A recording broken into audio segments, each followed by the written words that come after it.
हनुमान जी के पिता केसरी और माता का नाम था अंजना। आप सभी जानते हैं हनुमान जी के पास जन्म से ही, जब से वो पैदा हुए और बड़े हुए, तो उनके पास बहुत सारी पावर थी, बहुत सारी शक्तियां थी। और हनुमान जी बचपन से ही खूब शरारती भी थे। आपने देखा होगा वीडियोस वगैरह में, रामायण वगैरह में। उनकी शरारतों की वजह से जो ऋषि मुनि थे ना, कई बार परेशान हो जाते थे कि हनुमान जी शरारतें करते थे, तो ऋषि मुनियों की पूजा में थोड़ा सा दुविधा या परेशानी होती थी। एक दिन ऋषियों ने हनुमान जी को श्राप दे दिया और कहा कि भाई, हम तुम्हारी जो पावर है, तुम्हारी जो शक्तियां हैं, तुम इनको भूल जाओ और एकदम साधारण इंसान बन जाओ।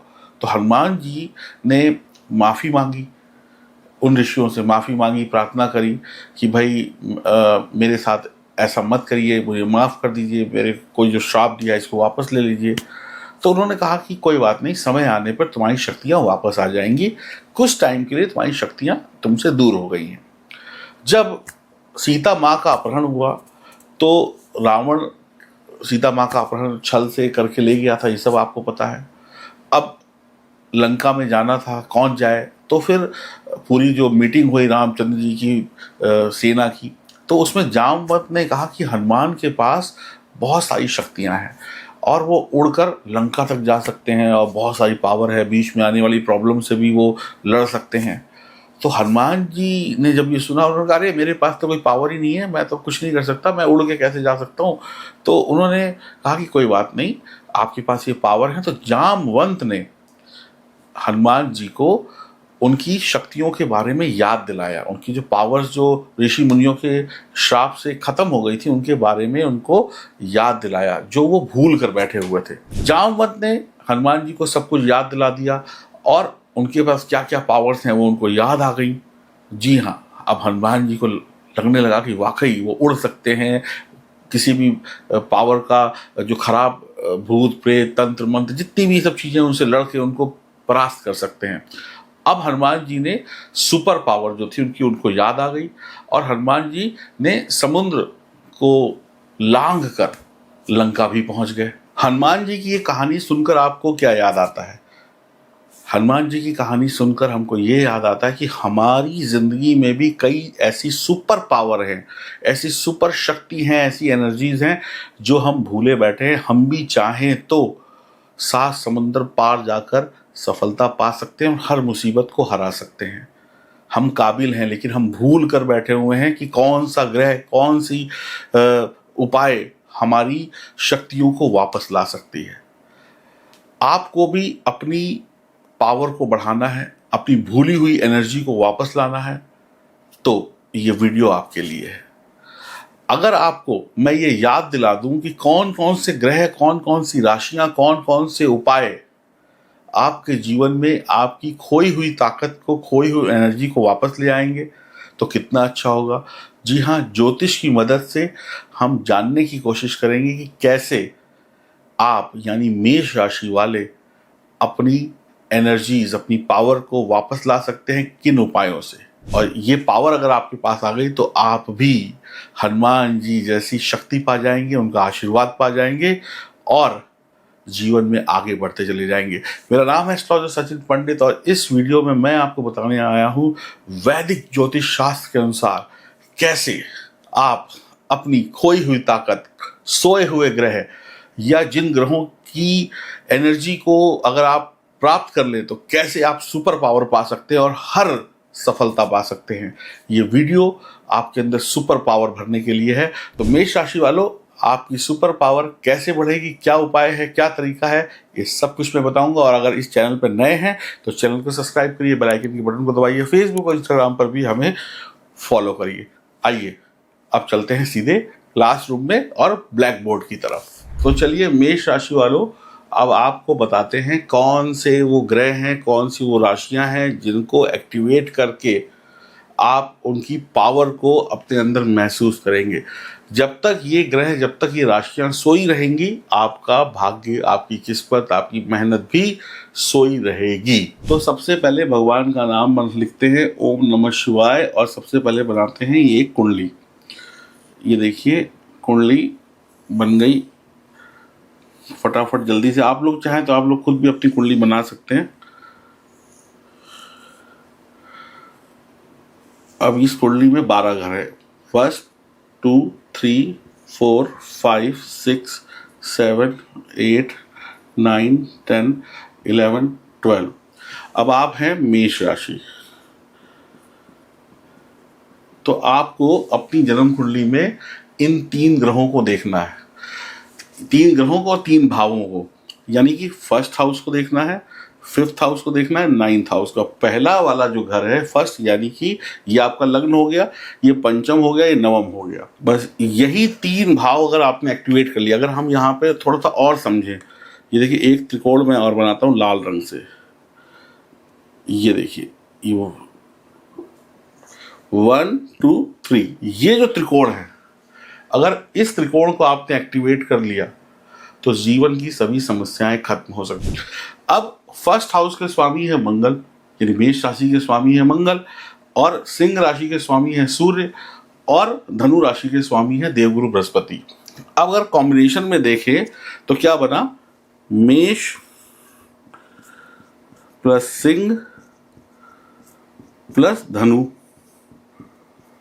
फिर दूसरा अगर देखें इनके स्वामी में, तो मंगल प्लस सूर्य प्लस गुरु। ये तीनों ग्रहों के आशीर्वाद और इन 3 राशियों के आशीर्वाद से आप तरक्की पालेंगे। यानी कि आपको मेष सिंह धनु राशि मजबूत करनी है, मंगल सूर्य और गुरु को मजबूत करना है। अब ये लग्न हो गया, ये 5th हाउस हो गया, ये भाग्य हो गया। अब अगर आप देखो तो मेष राशि जो है ना, इसमें 2 जगह आती है। फिर से करेंगे, फिर से। अब अगर आप देखें तो मेष राशि के स्वामी जो मंगल है, तो मंगल के पास 2 राशियों का अधिकार है, तो लग्न पर भी इनका अधिकार है और 8th हाउस पर भी इनका अधिकार है। अगर सिंह यानी सूर्य के पास सिर्फ एक ही राशि है तो 5th हाउस पर इनका अधिकार है। और इसके बाद अगर धनु की बात करें, यानी देवगुरु बृहस्पति के पास भी भाग्य का भी है और 12वें घर का भी अधिकार है। तो जब हम इनको एक्टिवेट कर लेंगे तो ये सारे घर एक्टिवेट हो जाएंगे। लग्न मजबूत हो जाएगा तो सब कुछ मजबूत हो जाएगा। 5th हाउस मजबूत हो जाएगा तो सीधे से आप देखिए यहाँ पर दृष्टि डालेंगे सूर्य 11th में, यानी इनकम अच्छी हो जाएगी, बच्चों से आपको अच्छी कहते हैं तरक्की मिलेगी, आपको आपके बच्चों को अच्छी तरक्की, विदेश जाने के रास्ते खुल जाएंगे। यहाँ पे पिता का भाग्य भी चमकेगा, आपका भाग्य भी चमकेगा, देवगुरु बृहस्पति का आशीर्वाद भी मिलेगा। और ये 12वें के भी स्वामी हैं, तो 12वें के स्वामी है तो विदेश यात्रा भी हो सकती है, विदेशों से बहुत अच्छा पैसा भी कमा सकते हैं, धन दौलत। और 8th हाउस की बात करें मंगल की, इसमें ठीक है थोड़ी सावधानी रखनी पड़ती है गुस्से पे, क्रोध पे, लेकिन ये घर गुप्त विद्याओं का भी है, गुप्त धन का भी है। तो फिर मंगल आपको वो लाभ दे देंगे जो छुपा हुआ लाभ है, जिसको आप अपनी आंखों से नहीं देख पा रहे, अचानक मिल जाएगा। तो कुल मिला के हमें 1 5 9 1 5 9 को मजबूत करना है। मेष सिंह धनु मंगल सूर्य गुरु 1 5 9, ये नियम आप याद कर लें सभी मेष राशि वाले। जब तक आप इस नियम को याद नहीं करेंगे तब तक आपको तरक्की नहीं होगी। अब एक एक ग्रहों को हम यहाँ पे मजबूत करने की करते हैं कोशिश कि कैसे इन ग्रहों को हमें मजबूत करना है, यानी इस त्रिकोण को कैसे हमें मजबूत बनाना है। ये जो त्रिकोण बना हुआ है ये इसे कैसे हमें मजबूत बनाना है, कैसे हमें अपनी सुपर पावर को एक्टिवेट करना है। तो सबसे पहले गुरुदेव से शुरू करते हैं, क्योंकि गुरुदेव को गुरु का स्थान मिला हुआ था। सबसे पहले हम भाग्य को मजबूत करते हैं, यानी इस भाव को। तो भाग्य को मजबूत करने के लिए क्या उपाय होने चाहिए आपके लिए? आप 5 मुखी रुद्राक्ष धारण कर सकते हैं, भगवान विष्णु की पूजा कर सकते हैं।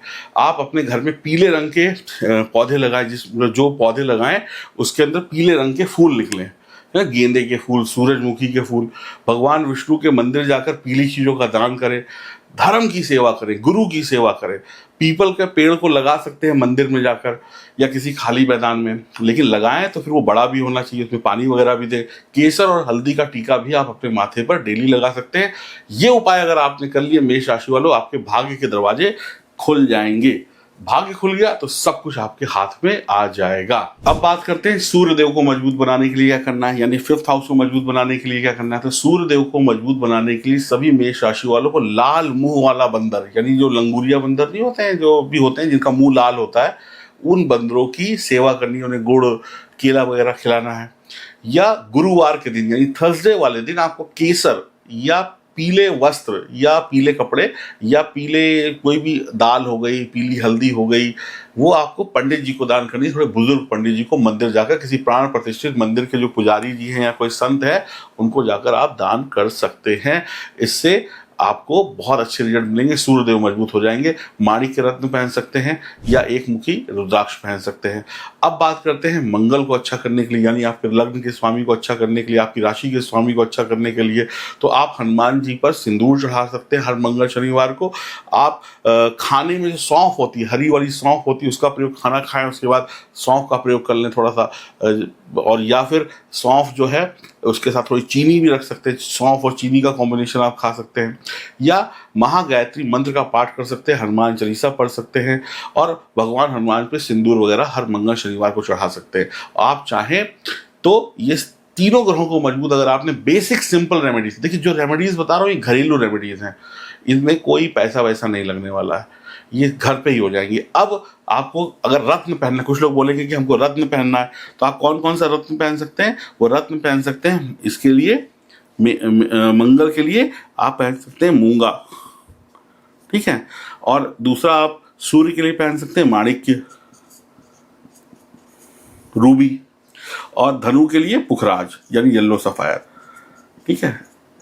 ये 3 रत्न आप चाहें तो लॉकेट के रूप में या अपनी हाथ की उंगलियों में पहन सकते हैं। इससे भी आपको बहुत अच्छे फायदे होंगे। कुछ लोग रुद्राक्ष पहनना चाहते हैं, तो वो लोग कौन कौन से पहन सकते हैं रुद्राक्ष? मैं यहाँ पे लिख देता हूँ, 1 मुखी, 5 मुखी, और इसके साथ में आप कौन सा, 1 मुखी, 5 मुखी, और इसके साथ में आप मंगल का 3 मुखी। 1, 5, 3 मुखी रुद्राक्ष भी आप धारण कर सकते हैं। 1, 5, 3 मुखी रुद्राक्ष, ये नेपाली रुद्राक्ष हो तो ज़्यादा बेहतर है, या फिर मूंगा माणिक्य पुखराज रत्न पहन सकते हैं। और जो मैंने उपाय बताए उन उपायों को भी कर सकते हैं। जैसे आपको सुविधा हो वैसे आप अपने ग्रहों को यहाँ पर मजबूत बना सकते हैं।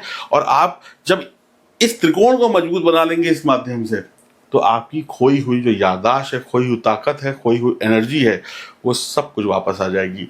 अगले वीडियो में हम बात करेंगे कि मेष राशि के कौन से ग्रह मित्र हैं, कौन से शत्रु हैं। तो कौन से जो मित्र राशियां उनको हम कैसे अपने पक्ष में करें। अब ऐसे ही मेष के भी जानेंगे, ऐसे सिंह के भी जानेंगे, ऐसे धनु के भी जानेंगे, यानी तीनों राशियों के मित्र राशियां कौन सी हैं और शत्रु राशियां कौन सी हैं। और ये भी जानेंगे कि मंगल का शत्रु ग्रह कौन सा है, और सूर्य का शत्रु ग्रह कौन सा है, और गुरु का शत्रु ग्रह कौन सा है। ये सारी चीजें हम अगले वीडियो में चर्चा करेंगे।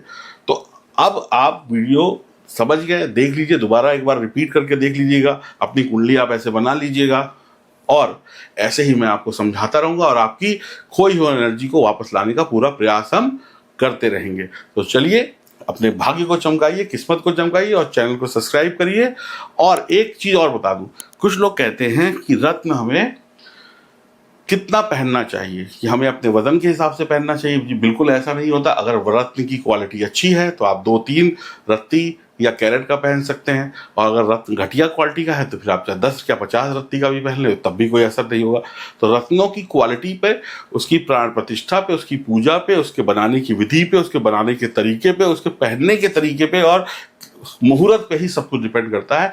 पत्थर तो पत्थर है, कोई पूजा जाता है, किसी पे ठोकर पड़ती है, तो पत्थर वगैरह या स्टोन वगैरह विधिवत तरीके से सही जगह से लीजिए, और उसी से लीजिए जो आपकी कुंडली को देख रहा है, इधर उधर भटकिए नहीं। तो कुल मिलाकर इस तरीके से आप अपनी पावर को हनुमान जी की तरीके से दोबारा याद कर पाएंगे, और इसी पावर से आप आगे बढ़ पाएंगे। तो कैसा लगा ये वीडियो, कमेंट बॉक्स में लिख के बताइएगा। राधे राधे।